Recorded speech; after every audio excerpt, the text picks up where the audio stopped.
저는 오늘 이 세대에 대안이 있습니다. 여러분, 이런저런 일이 생기면 대안이 있냐, 너? 방법이 있냐? 이렇게 사람들이 묻잖아요. 저는 대안이 있다고 답을 내놓고 설교를 하는 것입니다. 저는 귀납법적 설교를 가끔 할 때가 있지만, 그래 오늘은 이제 귀납법적 설교를 하지 않고 오늘 이제 여러분들에게 이런 설교를 할 거라고 선언하고 이제 말씀을 증거하는 것입니다. 오늘 읽은 성경 사도행전 본문은 오순절 성령 강림 사건입니다. 아주 유명한 본문이 되겠습니다. 그리고 오순절 예수님의 제자들이 한 곳에 모였을 때 역사가 일어난 말씀이기도 합니다. 이 오순절에는 두 가지 의미가 있습니다. 첫 번째는 이스라엘의 추수 감사절기이기도 합니다. 밀을 수확할 시기이기 때문입니다. 우리로 말하면 추석 명절과 같은 절기입니다. 그리고 두 번째 의미는 모세가 시내산에서 십계명을 받은 것을 기념하는 절기이기도 합니다. 십계명을 받은 사건은 지구상에 철거를 딱 세워주고 사람 몸에 척추뼈 같은 그러한 골격을 세워준 것입니다. 누가는 이 오순절 사건을 기록하면서 십계명을 받은 사건을 그리고 성령 받은 사건을 오버랩하고 있습니다. 모세가 십계명을 받을 때 이렇게 기록합니다. 시내산에 연기가 자욱하니, 시내산에 연기가 꽉 찼어요. 여호와께서 어디 가운데? 불 가운데에 강림하심이라. 불 가운데에 강림하셨어요. 성령 강림절처럼 불 가운데 하나님이 강림하셨던 것입니다. 연기와 불 한 상맥하지 않습니까? 연기와 불 가운데 하나님이 임재하신 것입니다. 누가도 오순절 마가의 다락방의 역사를 어떻게 표현합니까? 불이 불에 혀같이 갈라지는 것들이, 불에 혀처럼 갈라지는 것들이 저들에게 보였다는 말입니다. 불입니다. 불. 마가의 다락방에는 예수님의 제자들과 함께 12제자와 함께 120명이 모였습니다. 장소가 어디인지는 정확히 알 수 없지만 이렇게 큰 집회 장소에 저들이 다 모였습니다. 그 기적은 하늘로부터 갑자기 불어온 무엇으로 시작됐을까요? 따라해 보실까요? 바람으로 시작됐다. 바람으로 시작했어요. 오늘 본문 2절을 보면 혼련히 하늘로부터 급하고 강한 바람 같은 소리가 있어.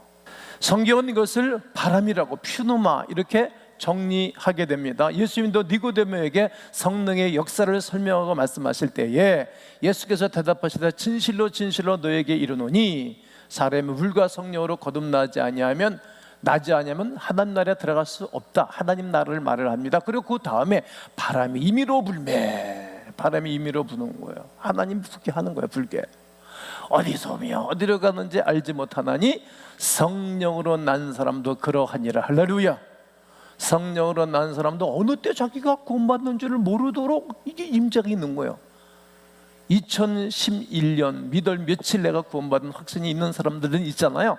그러나 자기가 그 성령의 바람이 언제 자기에게 온는지 아무도 모르는 거예요. 인간은 몰라요. 그러나 하나님만 아는 것입니다.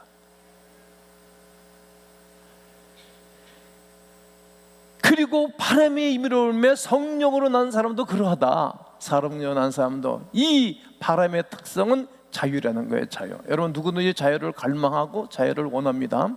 우리 속에 자유롭기를 원하잖아요. 근데 그 자유는 진리의 영이신 성령이 임하시면 자유로워집니다. 인간의 교리나 제도 안에 그분은 갇히시지 않습니다. 교회 울타리에 절대로 갇히지 않습니다. 항상 교만하면 성령은 그들과 함께 하지 않습니다.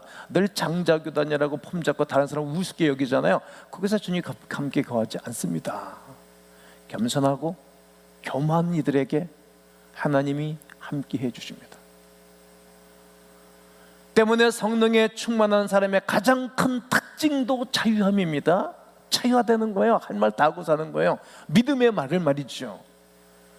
또한 성령은 불의 혀로 나타났어요. 바람으로 나타났고 불의 혀로 나타났습니다. 불은 어떻게 합니까? 태워버리는 거예요. 와, 지나간 얼마 전에도 말입니다. 예, 강원도에 그 또 산불을 나가지고 수없는 산들을, 나무를 다 태워버렸잖아요. 불은 태우는 거예요. 성령의 불이 역사할 때 죄가 태워져서 사람들이 변화하는 것입니다. 불, 아무리 사람들이 헬기를 동원하고 막으려 할지라도 바람이 불면 말이면 절대로 산불을 못 꺼요. 불이 다 꺼졌다가도 찬불이 있어가지고 확 불어버려. 불은 번지는 거예요. 이렇게 성령의 불은 번지는 것입니다. 이 유대 땅 베들레헴에서 시작한 그 하나님의 거룩한 역사, 지구를 뺑 다 돌아버린 거예요. 번지는 거예요. 저한테도 왔고 여러분에도 와 있는 것입니다. 또 깨끗하게 정화하는 능력을 불은 가졌습니다. 하나님은 모세를 부를 때에도 가시나무 떨기 가운데 불 붙었던 가운데서 불렀습니다. 출애굽기 3장 2절에 기록하고 있습니다. 그리고 출애굽한 이스라엘 백성들이 광야에서 40년 있을 때에 늘 하나님이 밤에, 그 추운 밤에 난방을 틀어준 거예요. 불기둥으로 따뜻하게, 덥지도 않고 춥지도 않고. 그래 누가는 그냥 불이라고 하지 않고 불길이 솟아오르는 것 같은 혀들이라고 표현한 것입니다. 사도행 2장 3절에 마치 불의 혀처럼 갈라지는 것들이 그들에게 보여 각 사람 위에 하나씩 임하여 있더니, 불의 혀는 굳었던 제자들의 혀를 움직이기 시작했습니다. 이게 불길입니다. 닫혔던 입을 열어 말하게 하는 불길이었습니다. 불의 혀가 임하자 2장 4절에 보면 다 성령의 충만을 받고 성령이 말하게 하심을 따라, 이렇게 기록합니다. 성령이 말하기를 시작한 것입니다. 다른 언어들로 말하기를 시작했습니다. 오순절 성령 강림 사건의 핵심은 바로 말하게 하시는 것입니다. 한번 따라해 보세요. 말합시다. 말하고 삽시다. 네, 제자들이 예수님이 십자가 벗겨 돌아가시고 난 다음에 다 도망가 버렸어요. 그 집에 들어가서 꽁꽁 숨어버린 것입니다. 그리고 무서워가지고 발발되는 거예요. 참마. 그동안 예수님께 밥 얻어먹은만 해도 얼마나 많이 얻어먹었어요. 예? 밥값도 좀 해야 되잖아. 밥값도. 그동안 말이죠, 죽어가던 놈을 살려놨잖아요. 죽어가던 놈을 살려놨으면 그 놈이 얼마나 고맙고 감사해서, 그러면 아니 되옵나이다 로마 군병들이여 차라리 나를 죽여주시오, 이렇게 해야 되는데 말이야, 가만히 있는 거예요. 말 안 해요. 도움을 그렇게 받았으면 아니요, 여보시오, 우리 예수님은 잘못이 없습니다, 죽었던 나도 살려놨습니다, 뭐 이렇게 항거도 하고 대변도 해야 되는데 가만히 있어요. 다 입을 막아놓은 거예요. 자기 중심적이에요. 자기한테 손해하는 일은 절대로 안 하는 거예요.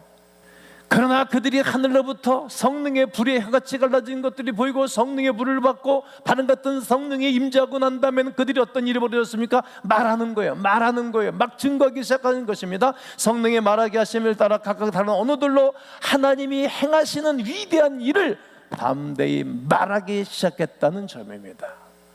하나님이 하신 일들, 하나님이 우리에게 하신 일들, 하나님이 나에게 하신 일들, 하나님이 그동안 우리 교회에게 하신 일들, 자기들에게 하신 일들을 말하기를 시작했다는 것입니다. 그리고 그 언어들은 각국에서 모여든 모든 사람들이 다 알아듣는 이야기로 그들이 알아들었습니다. 그 결과 인종과 문화와 언어의 장벽을 뛰어넘어 교회라는 새로운 공동체가 이 땅에 탄생했다는 사실입니다. 인종, 문화 다 뛰어넘은 거예요. 성도 여러분, 두려움에 떨고 있던 예수님의 제자들의 혀를 담대하게 말할 수 있게 하셨던 분이 누굽니까? 예수 그리스도. 그리고 덜덜 떨고 있었던 제자들의 혀를 누가 풀어줬습니까? 말하게 했습니까? 성령 하나님. 그러기에 예수 그리스도가 인생의 대안입니다. 이 시대의 대안입니다. 말하면 살아납니다. 우울하신 분들 계십니까? 말하십시오. 누구에게? 하나님께 말하십시오. 모세도 말을 제대로 하지 못했던 자였습니다. 출애굽기 4장 2절에 보면 내 손에 있는 것이 무엇이냐? 그가 이르되 뭐라고 말합니까? 지팡이니이다. 딱 지팡이라고 그랬어요. 그것을 땅에 던져라. 그러니까 어떻게 되었습니까? 뱀이 되어버렸습니다. 나 이거 어제 잡느라고 아주 고생했습니다. 그러니까 무서우니까 말입니다. 주님이 뭐라고 말합니까? 야, 손을 내밀어 네 꼬랑지를 잡아라. 다 꼬랑지를 잡아라겠어요. 그러니까 다시 뭐가 됐습니까? 지팡이가 됐습니다. 지팡이가 딱 됐습니다, 여러분. 그때 주님이 뭐라고 말합니까? 네 조상의 하나님, 아브라함의 하나님, 이삭의 하나님, 야곱의 하나님이 내게 나타난 줄을 뭐하기 위함이라? 믿게 하려, 믿게 하려, 믿게 하려. 여러분, 이 어려운 시대에 왜 하나님이 이런 어려움을 다 시집안 내버려 둡니까?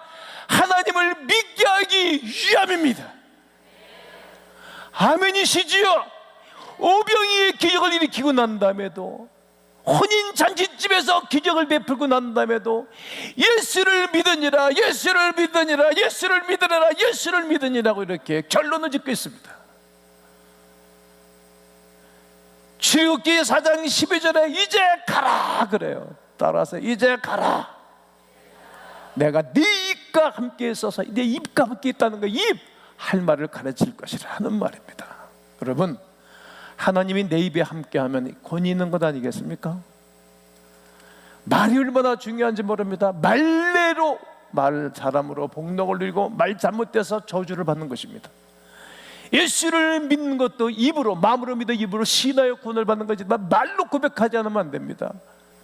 마치 모세가 나는 입에 뻣뻣하고 말할 줄 모르는 사람인데, 야 그래? 너 뭐 지팡이 던져봐, 뱀만 들어주고, 야 네 손 빼봐, 여기 집어넣어봐, 빼봐, 문둥병이 생기고 또 집어넣어봐, 빼봐, 문둥병이 났잖아요. 하나님은 자기와 함께하는 것을 경험시키고 난 다음에 그는 두렵지 않은 거예요. 이제 말하는 거예요. 상처를 받았어요. 어디에서? 애굽에서 상처를 받았어요. 왜? 거기서 자기 동족들 살리려고 하다가 사람 죽였는데 이 이집트 사람들이 자기를 죽이려고 도망 나왔어요. 도망 나고 40년 동안 그것을 한 번도 안 갔어요. 자기가 왕궁 생활했던 왕자인데 한 번도 안 갔어요. 거기가 싫은 거예요. 여러분 싫어하는 동네 가고 싶으세요? 여러분 싫어하는 사람 가고 싶으냐고. 여러분 나를 좋아하지 않으면 나도 싫어하는 거예요. 그러나 가는 거예요. 그렇게 상처가 있었던 모세였는데 은혜를 끼쳐주고 불 가운데 주님 만나주고 가라는 거예요. 어떻게 가요? 하나님이 함께하는 걸 믿고 가서 내 백성 내라고 소리를 지르는 거예요. 상처받은 곳에 가는 거예요. 이것이 누구의 능력입니까? 인간의 능력이 아니고 모세의 능력이 아니라 성령 하나님이 후원하시니까 가고 승리한다는 것입니다. 여러분, 오늘 이때 쉽지 않은 세상 살지만 난 이렇게 선포합니다. 하나님 함께 하십니다. 도와주시기를 원합니다. 하나님이 모든 막힌 담을 헐어버리듯이 예수 그리스도께서 막힌 담을 다 헐어버리고 하나님과 통하게 하신 그 하나님이 오늘 이 말씀 붙잡고 기도하고 간구하는 가운데 주 예수 그리스도의 구원하신가 역사하신가 충만함이 여러분 가운데 있게 되시기를 주 예수 그리스도의 이름으로 축원합니다. 축원합니다.